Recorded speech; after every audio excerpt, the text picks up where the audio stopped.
Good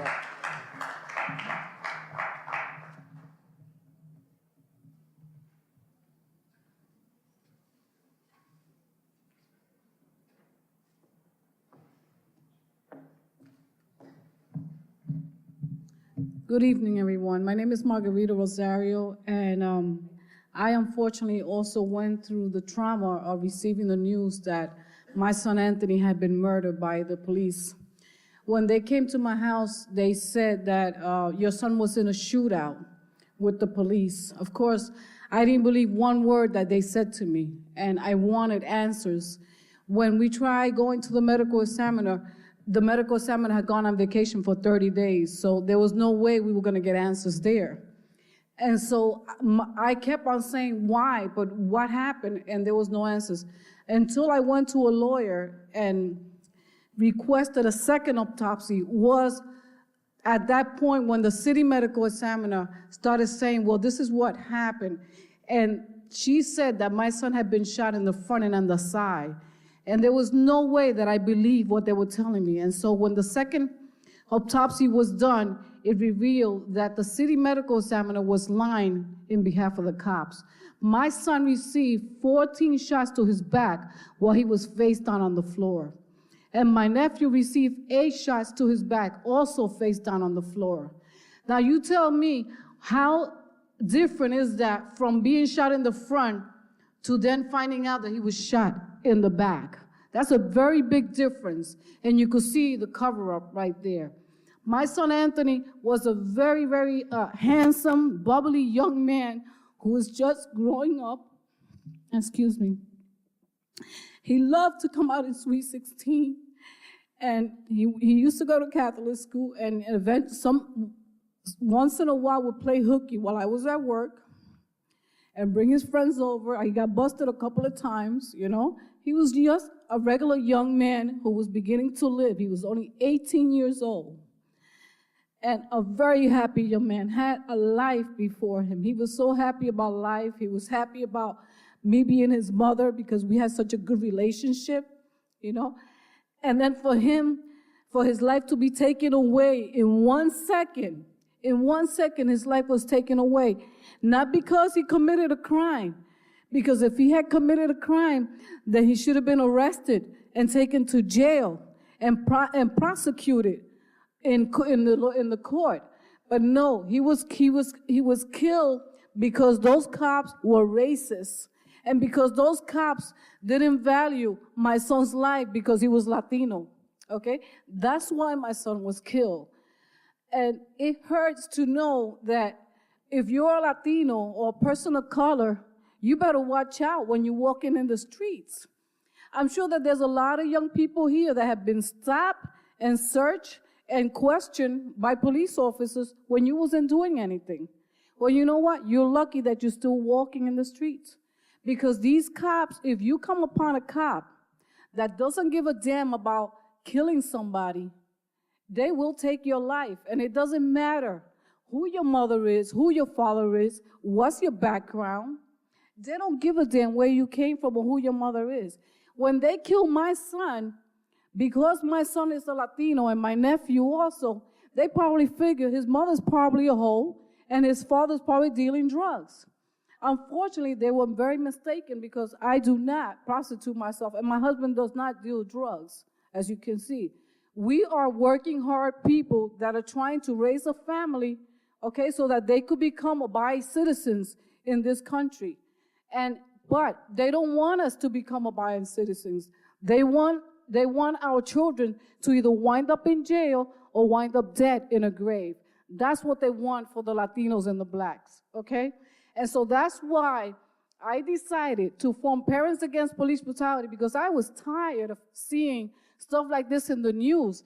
And then when it hit home, I couldn't believe it. I said, my son, but my son was, I'm not saying my son was innocent, okay? But if he did something, why was he taken to jail? Why was he murdered? And 14 shots while he was face down on the floor is telling me, Anthony, surrender himself. That's what it's telling me. Anthony surrendered himself. And as it turned out, there's a film called Justifiable Homicide, and it's based on my story.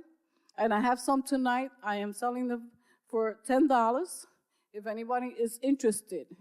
But it only shows that this film was made because there was a lot of cover-ups in this case. There was a young man who survived who said that while he was laying on the ground with my son next to him, they were shooting my nephew in the sunken living room. He said that while Anthony heard shots coming from the living room, he started pleading with the cops, and he started saying, "Why are you doing that? We're not resisting. Please stop, please stop." You know what one of the cops said to him? "Don't worry, MF, you're going to be next." And they sure did. They came over to him, and they blasted him away. And that's what they did. And so I am here, and I am still fighting. After 14 years, I'm still fighting. And my case has not gone. The civil suit have not gone to court because they're punishing me for being so outspoken, for putting a mural in front of my house and a sign that says Parents Against Police Brutality, for putting a sign behind my car that said Anthony Rosario was killed by cops, where I was stopped continuously and giving tickets because I stood up to them. I've been punished. And 14 years it has taken for my case to go to court, okay? It has not yet. This year is the first time that my case is going to start being heard in court because I'm being punished. In 2001, someone put a Christmas tree underneath my car and lit it up on fire, okay? That was right after I came from doing an interview in WBAI with Sally O'Brien. Right afterwards, at 4 o'clock in the morning, my neighbor's knocking on my door telling me, "Your car is on fire." Somebody put a Christmas tree and just lit it up. Why? Because I refuse to sit down and not do anything. I'm going to continue to speak. I don't care if they threaten me. I don't care if they take my life. I will continue to speak because I am Anthony's voice, and that was my son, and my son deserved to be alive today. Okay, he deserved to be here today. And if he's not here today, I'm here for him. And that's my job, to continue to speak. I want the world to know what happened to Anthony. And that's why this film was made, and this film is being shown all over the world.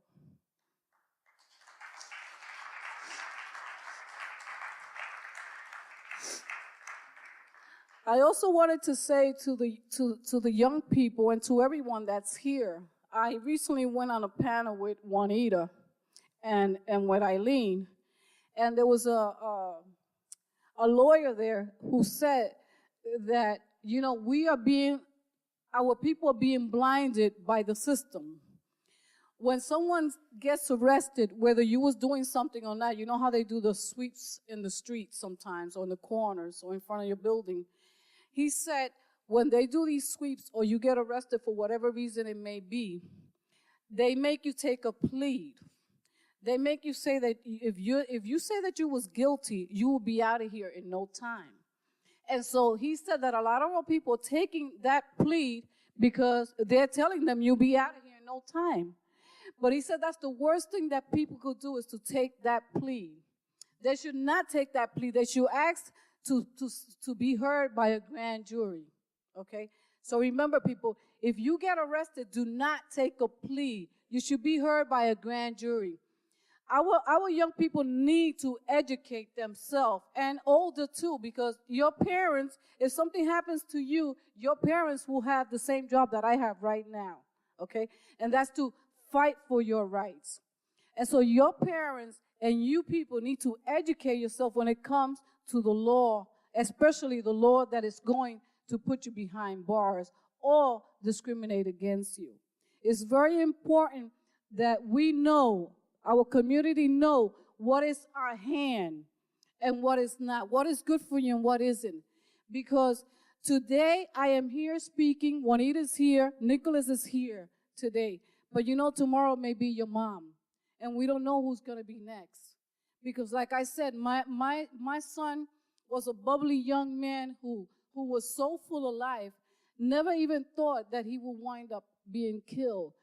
myself and my son watched the Anthony Bias case, and 2 weeks and a half later, my son was killed, okay, while we watched that news on the Anthony Bias case, not knowing that that was going to be the last time that I was going to speak to my son about such a case.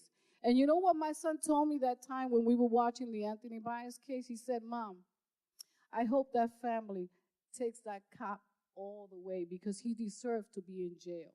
And the Bias did fight for their son, and they did put Lavodi in jail. But Lavodi didn't go to jail for murdering Anthony Bias. Lavodi went to jail for violating his civil rights, okay? If he had gone to jail for murdering Anthony Bias, he would have been serving 20 years instead of 7, okay? So I learned, when I grew up, I was watching Martin Luther King. And when this incident happened to me, I knew exactly what I had to do because I watched Martin Luther King march all the way to Washington, D.C. And we've done that too. And I will tell you, when every year when they give the Martin Luther King history on the History Channel, you guys should definitely watch that because it's important and you learn a lot from Martin Luther King. To me, he was my hero. You know, a lot of people may say, well, Martin Luther King was a little bit too soft. But you know what? He made it all the way. And we stand here today where we at because Martin Luther King took that march.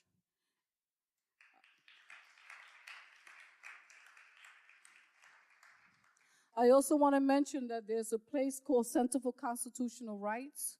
If someone ever gets in trouble and you cannot afford to hire a lawyer, you call the Center for Constitutional Rights and they will give you a lawyer.